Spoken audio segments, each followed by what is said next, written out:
पैदल ही जाएंगे ना। अच्छा ये होता है, ये चीज़ होता है कि चौराहा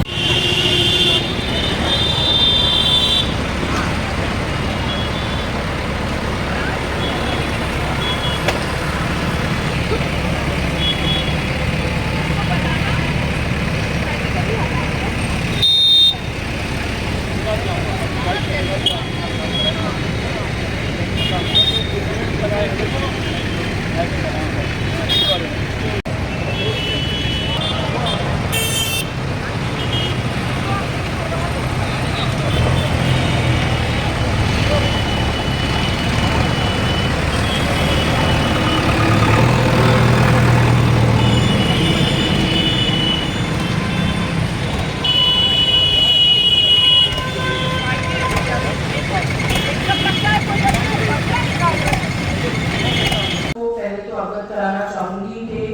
हमारा जो Gonda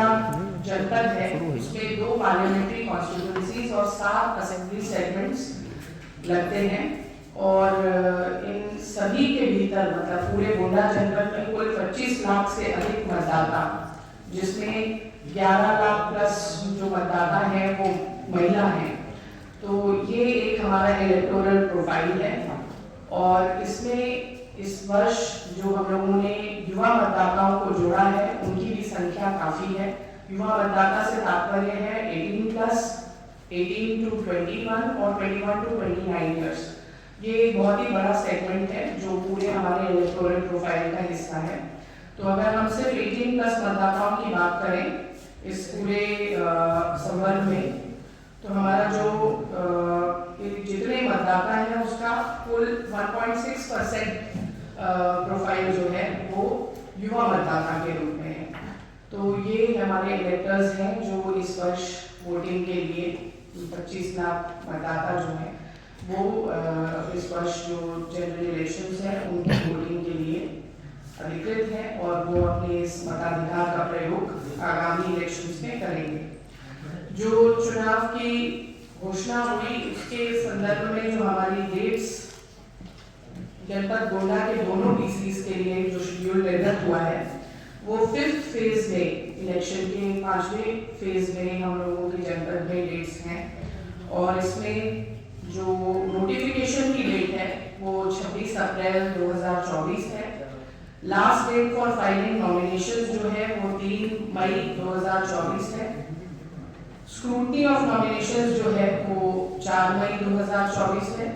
last date for withdrawal of candidature जो है वो 6 मई 2024 है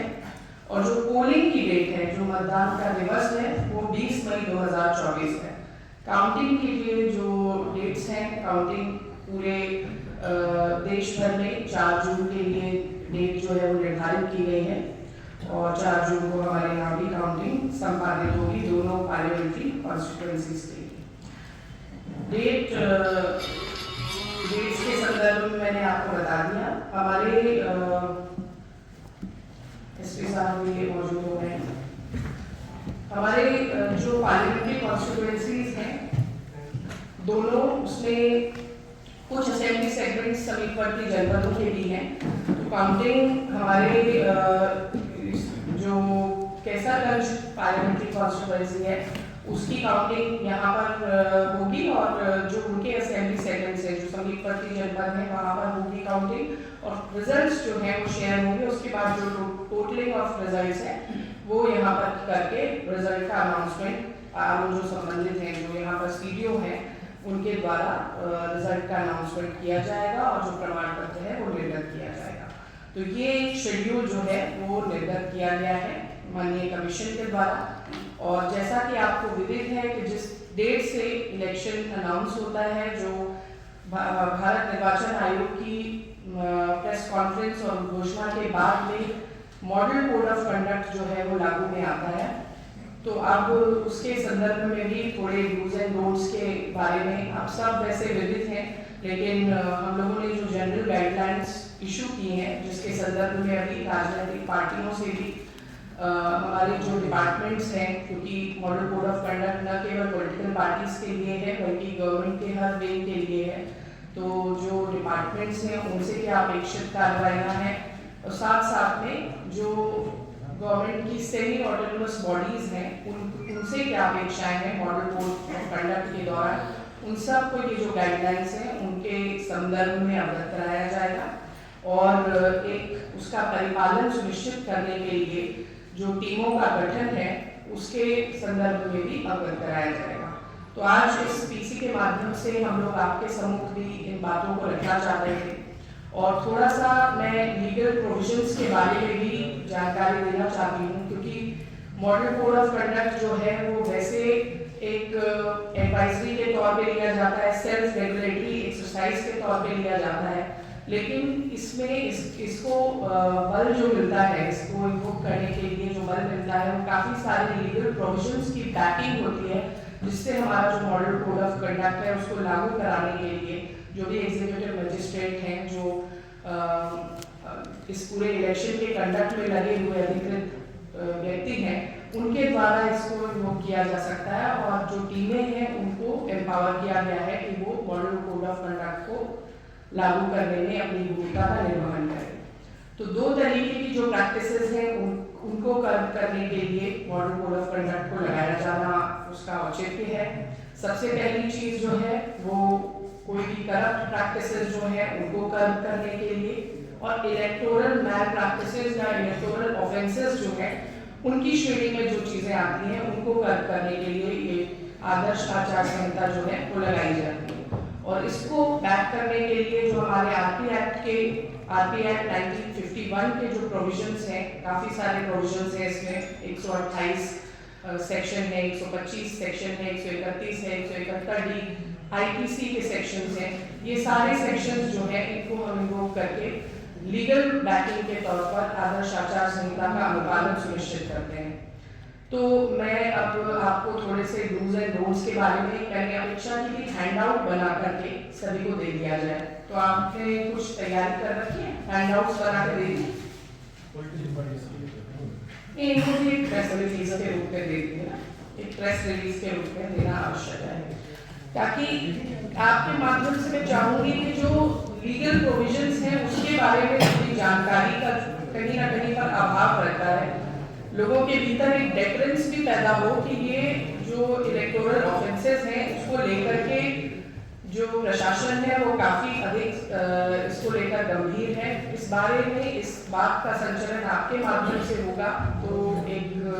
बेहतर व्यवस्था, एक सुनियोजित व्यवस्था हम लोग कायम कर पाएंगे। और जैसा कि आप सब जानते हैं कि इलेक्शन एक ऐसा समय है,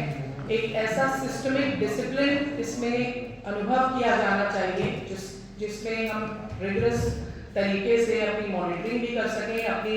जो भी व्यवस्थाएं हैं उनको एक डिसिप्लिन वे में आगे लेकर जा सकें और एक अनुशासित माहौल में, एक शुचितापूर्ण माहौल में अपने इलेक्शन को कंडक्ट करा सकें। तो चुनाव की जो आदर्श आचार संहिता है वो इन सभी चीज़ों को आगे ले जाने के लिए कारगर है और इसको जैसा मैंने कहा कि सिर्फ सेल्फ रेगुलेटरी ही नहीं रखना है, लीगल प्रोविजंस की जो बैकिंग है उसके संदर्भ में भी आप लोगों के माध्यम से उसका एक विस्तारीकरण होना, उसको व्यापकता देना भी मुख्य उद्देश्य है। तो थोड़े से एक हाइलाइट्स जो है मैं आपको पुनः इसके माध्यम से बताना चाहूँगी कि निर्वाचन के दौरान चुनाव की जो आदर्श आचार संहिता है उसमें मंत्रियों के दौरे और जो इनकम्बेंट पार्टी है उसमें जो लोग हैं उनके लिए भी प्रभावी अंकुश जो है वो दिए गए हैं, वो लिखित हैं और उन दायरों में ही जो इसका परिपालन सुनिश्चित करना है। तो निर्वाचन की घोषणा के दौरान कोई भी मंत्री या कोई भी पॉलिटिकल व्यक्ति वो अपने दायरे को शासकीय दौरे के रूप में नहीं रख सकता है और इसको हम लोगों को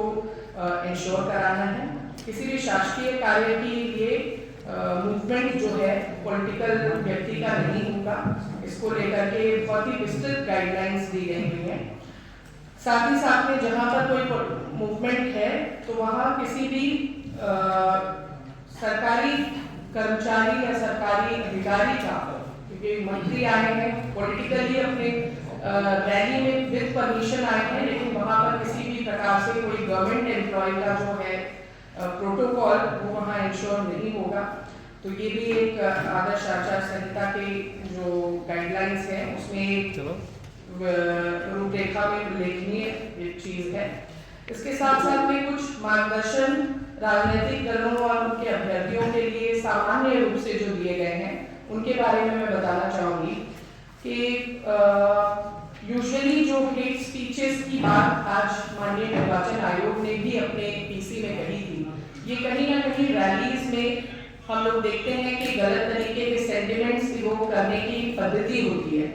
तो हमारी जो यहाँ पर टीम्स बनी हुई है जो इस पूरे कार्य को आगे मॉनिटर करेगी, जैसे हमारी वीडियो सर्विलांस टीम्स बनी है, एफएसटीज बनी है, उन सारी टीमों को हम लोगों ने विस्तृत दिशा निर्देश दिए हैं और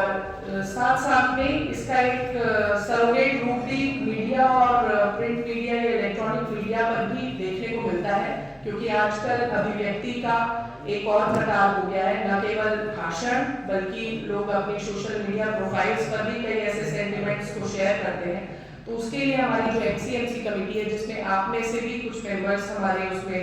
रिप्रेजेंटेटिव के रूप में रहते हैं, तो इन सारी कमिटीज को हम लोगों ने एम्पावर किया है कि वो देखें और किसी भी तरीके की हेट स्पीच या ऐसे कोई सेंटिमेंट्स इवोक करने वाला जिससे एक पॉलिटिकल डिसहार्मनी हो, कम्युनल डिसहार्मनी हो, इस तरीके की चीज अगर विदित होती है तो ये बहुत ही बड़ा उल्लंघन माना जाता है और ये पूरी तरीके से इलेक्टोरल ऑफेंस में इसकी श्रेणी में शामिल होता है और इसमें आईपीसी के भी प्रोविजंस जो हैं वो हम लोग कराते हैं। तो इस तरीके की सांप्रदायिक भावनाओं की संदर्भ में कोई किए हुई टीका टिप्पणी ये भी पूर्णतः मनाही है और इस पर हम लोगों का विशेष ध्यान रहेगा और विशेष मॉनिटरिंग हमारी जो टीम्स हैं उनके द्वारा की जाएगी। साथ साथ में एक ये बात भी रहती है कि मतदान केंद्र के करीब 100 मीटर के दायरे में कोई भी तरीके की पॉलिटिकल स्लोगनियरिंग नहीं की जानी चाहिए। तो इसको लेकर भी सार्वजनिक सभाएं भी वहां नहीं की जा सकती हैं। इन चीजों को लेकर के भी हम लोगों ने विशेष व्यवस्था और अपनी टीमों को इस संदर्भ में अवगत भी कराया है और अगर ऐसा कहीं पाया जाता है तो उस पर कार्रवाई भी प्रस्तावित है। यातायात को नियंत्रित करने के लिए और बेसिकली यातायात नियंत्रण के संदर्भ में जो नंबर ऑफ व्हीकल्स है उसके मूवमेंट को लेकर कुछ गाइडलाइंस हैं। जितनी व्हीकल्स उनको अलाउ की जाती हैं पॉलिटिकल रैली में with permission, with due permission, वो उतने ही व्हीकल्स को लेकर के चल सकते हैं। अब कहीं भी अगर कोई एक कारपोरेट जैसा कारवां लेकर चलता हुआ कोई नजर आता है तो उसमें प्रभावी कार्रवाई त्वरित रूप से की जानी है। इसको लेकर भी आदर्श आचार संहिता की जो बेसिक गाइडलाइंस है उसमें इसका उल्लेख है। हम लोगों को ये भी इंश्योर करना है कि जो लाउड स्पीकर्स का प्रयोग है वो भी केवल सभा स्थल तक इसको नियंत्रित किया जाए और लाउड स्पीकर्स का जो इधर उधर प्रयोग है उसको प्रभावी रूप से नियंत्रण किया जाए। जुलूस या प्रोसेशन के आयोजनों पर भी रोक है, प्रभावी रोक है। विदाउट परमिशन तो कहीं भी नहीं निकाले जा सकते हैं। और जो पहचान पर्चियां हैं इसमें मतदाताओं को उनके द्वारा दी गई पहचान पर्चियां, यूजुअली जो पॉलिटिकल पार्टीज हैं ये पहचान पर्ची भी निर्गत करती हैं, तो इस पर कोई भी प्रतीक ना लगाए। जैसे बीएलओस के द्वारा जो पर्चियां हम लोग बीएलओ पर्ची कहते हैं, इसी प्रकार से जो पॉलिटिकल पार्टीज हैं वो उसके बूथ लेवल एजेंट्स भी इस कार्य को करते हैं, लेकिन उन कार्यों में कहीं भी वे केवल उसमें फैसिलिटेटर की भूमिका में रह सकते हैं। वे अपने पॉलिटिकल पार्टी का या अपने कैंडिडेट का नाम या उसका कोई प्रतीक उसमें लगा करके उस तरह की पर्चियों को बांटने का कार्य एक पोलिंग के आसपास 48 घंटे के भीतर ऐसा कार्य ना करें। इस पर हम लोगों को प्रभावी अंकुश लगाना है। और आपको ड्राई डेज के बारे में भी अवगत है। जो पोलिंग डे पोल डे होता है उसके 24 घंटे, ये 48 है, 48 घंटे के पहले शराब वितरण या शराब को बेचने का जो कार्य है वो नहीं किया जाएगा। तो ये ड्राई डेज हम लोग अलग से इसके लिए नोटिफिकेशन निकालेंगे और ये 48 है। तो ये कुछ बेसिक गाइडलाइंस थी जो राजनीतिक दलों के लिए या कैंडिडेट्स के लिए मार्गदर्शन के सिद्धांत थे। जो एक खर्च की सीमा है वो हमारे जनपद में जो पीसी है उसके लिए 95 लाख रुपए की व्यय सीमा है, जिसमें हर कैंडिडेट उतना व्यय कर सकता है और उस व्यय का लेखा जोखा हमको शैडो रजिस्टर में मेंटेन करना है। उस शैडो रजिस्टर को हमारी जो अकाउंट्स टीम है, जो सीटीओ के ऑडिट टीडीओ इनके अधीन कार्य करेंगी, उन टीमों के अंतर्गत उनकी अकाउंटिंग की जाएगी और उनके व्यय का लेखा जोखा जो है वो रखा जाएगा। इसी प्रकार से किसी भी प्रकार की वित्तीय मंजूरी, किसी भी प्रकार का अनाउंसमेंट, मैनिफेस्टो के अतिरिक्त किसी भी प्रकार की गवर्नमेंट के द्वारा या कोई भी अभ्यर्थी के द्वारा या कोई भी पॉलिटिकल क्लास के द्वारा अनाउंसमेंट्स ऑफ मॉनिटरी नेचर पूर्णतः प्रतिबंधित है। ये भी एक मॉडल कोड ऑफ कंडक्ट का बेसिक प्रेमाइस है, इसको भी हम लोगों को देखना है। क्या करें क्या नहीं करें पे हम लोगों ने काफी विस्तृत चर्चा कर ली है। अब क्या चीजें होनी चाहिए इस पूरे मॉडल कोड ऑफ कंडक्ट के दौरान, उस पर थोड़ी सी मैं प्रकाश डालना चाहूंगी। सबसे पहली बात तो ये आदर्श आचार संहिता जो है वो एक लेवल प्लेइंग फील्ड के रूप में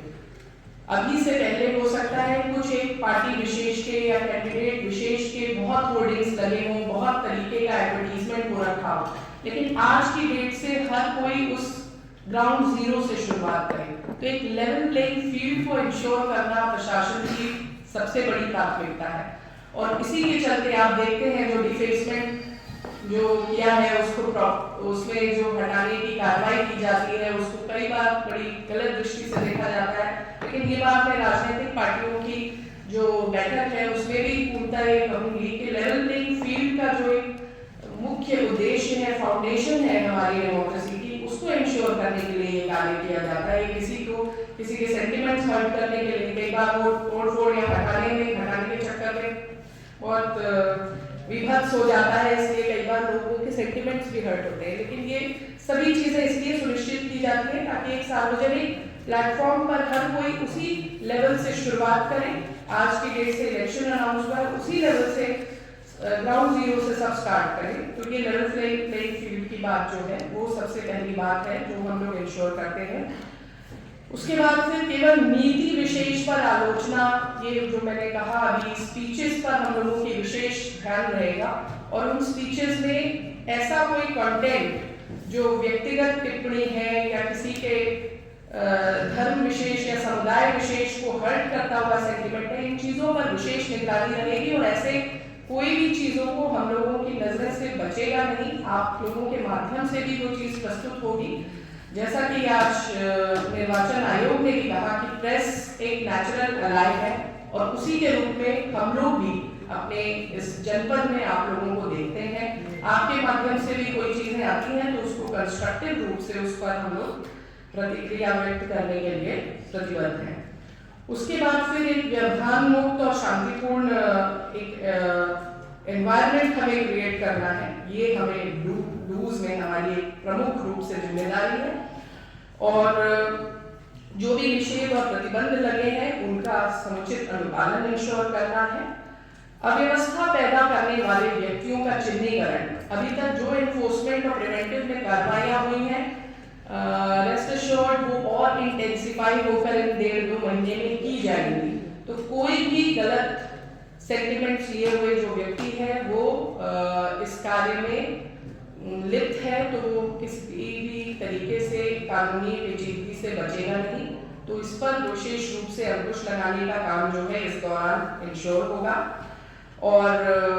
मतदान बेहतर तरीके से सुनिश्चित हो, इसमें लगे हुए सभी कार्मिकों को हम लोगों को ट्रेन करना है। उनकी ट्रेनिंग में हर बार हम लोग एमसीसी के जो गाइडलाइंस हैं, जो प्रिंसिपल्स हैं, उनके एडहेरेंस के चाहे वो किसी भी रोल में है, उन सभी लोगों को इन रोल्स के लिए हम लोग कहते हैं, एनकरेज करते हैं कि सभी लोग आइज एंड ईयर्स हैं। अभी अब हम लोग सीधे इलेक्शन कमीशन के अधीन कार्य कर रहे हैं और हमारे यहाँ पर करीब 20,000 लोग, पूरा पोलिंग पर्सनल अगर मैं बात करूँ तो जनपद गोंडा में करीब 14,000 समथिंग लोग हैं, 14,500 जो बूथ बूथों में जाके काम करते हैं। उसके अतिरिक्त हमारा पुलिस का जो एक बड़ा महकमा है, जो डिप्लॉयमेंट होगा सिक्योरिटी फोर्सेस का, वो एक बड़ा महकमा है। तो कुल 20,000 से ऊपर की संख्या बल में लगे हुए लोग जो हैं वो इस पूरी गाइडलाइंस का माननीय निर्वाचन आयोग के द्वारा दिशा निर्देश जो निर्गत किए हुए उनके परिपालन के लिए प्रतिबद्ध है। और उनकी ट्रेनिंग का जिम्मा सीडीओ साहब के द्वारा उसको टेकअप किया गया है और ट्रेनिंग के कई राउंड्स हम लोगों ने इंश्योर भी कर लिए हैं। तो कुछ बेसिक प्रीमाइस में मैंने आपको ये बात बताई कि आज से जो आदर्श आचार संहिता है उसके लागू होने के बाद किन किन बातों पर हम लोगों का बेसिक एजेंडा हमारा रहेगा, किन बातों पर हम लोग ध्यान देंगे, किन चीज़ों पर हम लोगों का फोकस रहेगा। और साथ साथ में ये भी मैं अपने वक्तव्य से पुनः आप लोगों को संस्मरण करना चाह रही हूँ, पुनः आप लोगों से आह्वान करना चाह रही हूँ कि आप लोग हमारे नेशनल एलाइज के रूप में कार्य करते हैं और आपके माध्यम से इन गाइडलाइंस का परिपालन हो, वोटर टर्नआउट में वृद्धि हो, एक बहुत ही सुनियोजित तरीके से हम इस इलेक्शन के कार्य को आगे बढ़ा पाए। हमारा जो इलेक्शन है वो 5th फेज में है, गर्मियों का बिल्कुल पीक होगा 20 मई। यहाँ पे जिस तरह का समर सीजन है आप लोग सब विदित है, सब उससे अनुभव किए हुए हैं। तो ऐसे टाइम पर इतने टफ टाइम्स में हम लोगों को बहुत ही स्मूथली अपना इलेक्शन जो है वो कंडक्ट कराना है। एंड आई एम श्योर हम सब लोग इसको मिलकर एक साझा भागीदारी के तहत इस कार्य को पूर्ण करेंगे। अब मैं थोड़ा सा चाहूंगी कि एसपी साहब भी चाहे तो कुछ प्रकाश डालने का कुछ। धन्यवाद मैम। पुलिस की ओर से बस इतना ही मैं आपको आश्वस्त करना चाहूँगा, आगामी जो ये हमारा लोकसभा का चुनाव है जो 5वें चरण में जनपद गोंडा में होना है, उसके लिए पुलिस द्वारा सभी आवश्यक तैयारियां कर ली गई हैं। जो हमारे फोर्स का आंदोलन है वो भी हमारा तैयार है। 2 कंपनी CAPF ऑलरेडी विगत करीब 2 हफ्तों से जनपद गोंडा में है, जो लगातार हमारे वल्नरेबिलिटी मैपिंग के आधार पर कुछ ऐसे मतदान केंद्र जिनको संवेदनशील हमने चिन्हित किया है, वहां पर लगातार एरिया डोमिनेशन की कार्रवाई उनके द्वारा की जा रही है, जिसमें स्थानीय पुलिस एवं अधिकारियों द्वारा भी लगातार प्रतिभाग किया जा रहा है। निरोधात्मक कार्रवाई हमारी जनवरी के महीने से ही शुरू हो चुकी है। करीब 8,000 लोग 116 में पाबंद किए जा चुके हैं और धीरे धीरे जैसे जैसे कैंडिडेट्स डिक्लेयर होंगे, चीजें और क्लियर होंगी और ज्यादा इसमें निरोधात्मक कार्रवाई आपको देखने को मिलेगी। आज से आचार संहिता लागू हो गया है, आप सभी लोग सभी बातें विदित हैं। इसके क्या नियम है, आचार संहिता को इन्फोर्स कराने का भी एक मुख्य काम हमारे ऊपर है और इसको हम बहुत ही कड़ाई और बहुत निष्पक्षता के साथ पूर्ण कराएंगे। इसी के दरमियान जो आज माननीय आयोग द्वारा भी इंगित किया गया है, 2 इम्पोर्टेंट चीजें जो मसल पावर है और मनी पावर है। मसल पावर के संबंध में ही मैंने आपको शुरू में ही अवगत कराया, जो हमारी निरोधात्मक कार्रवाई है, गुंडा की कार्रवाई है, गैंगस्टर की कार्रवाई है। पिछले करीब 1.5 महीने में 15 नए इंस्टीट्यूट खोले गए हैं ताकि ऐसे अराजक तत्वों पर लगातार हमारे द्वारा निगरानी की जा सके। इसके अलावा अन्य कई आंकड़े हैं जो प्रश्नों के माध्यम से हम आपको विस्तार में अवगत करा देंगे। गैंगस्टर की कार्रवाई है, गुंडा की कार्रवाई है, शस्त्र लाइसेंस निरस्तीकरण की कार्रवाई है, अगर ऐसे अराजक तत्वों के पास किसी के पास लाइसेंस है तो ये हमारी चिन्हीकरण की कार्रवाई लगातार चल रही है। दूसरा जो मनी पावर या और जो इन्फ्लुएंसर्स होते हैं, अवैध शराब के विरुद्ध लगातार गोंडा पुलिस एवं आबकारी विभाग द्वारा संयुक्त रूप से कार्रवाई की जा रही है। और कल भी थाना नवाबगंज क्षेत्र में बड़ी मात्रा में अवैध शराब, कच्ची शराब जो बन रही थी उसकी लहर नष्ट की गई है और बरामदगी हुई है। उसका भी प्रश्न आज आपको अलग से उपलब्ध करा दिया जाएगा। आगे आने वाले समय में आप देखेंगे कि इसकी कार्रवाई में और तेजी लाई जाएगी और बाकी हमारा इंटरेक्शन चलता रहेगा। इस बीच भी जैसा कि डीएम साहब ने भी बताया, इस पूरे कार्यक्रम को संपन्न कराने में आप लोग हमारे नेचुरल लाइफ के रूप में हैं। एक और चीज बस मैं इस मंच के माध्यम से कहूंगा, जो माननीय आयोग ने भी उस ओर ध्यान केंद्रित किया था, miss information campaign. Social media पे भी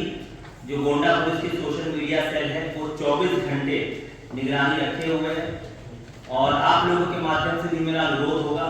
यदि कहीं किसी भी प्रकार की भ्रम फैलाने वाली बात आप लोगों के संज्ञान में भी आती है, तो हम आपके बहुत आभारी रहेंगे अगर समय रहते आप हमारे संज्ञान में भी वो बात लाएं। और आप ही ऐसे माध्यम हैं जो भ्रामक तथ्यों का खंडन करते हुए सही तथ्यों को और हमारे पक्ष को लोगों के बीच पहुंचा सके, ताकि इस जो ये पावन कार्य है, बहुत ही पुनीत कार्य है, इस चुनाव के दृष्टिगत जो लोग अपना वोट डालेंगे और अपनी सरकार चुनेंगे, इसमें कोई अराजक तत्व व्यवधान उत्पन्न ना करता है। इस संबंध में बस आप सभी लोगों से सहयोग अपेक्षित रहेगा और हमारी ओर से हम आपको आश्वस्त कराते हैं पूर्ण रूप से शांतिपूर्ण तरह से और पूर्ण रूप से निष्पक्ष तरीके से ये मतदान का कार्यक्रम हम संपन्न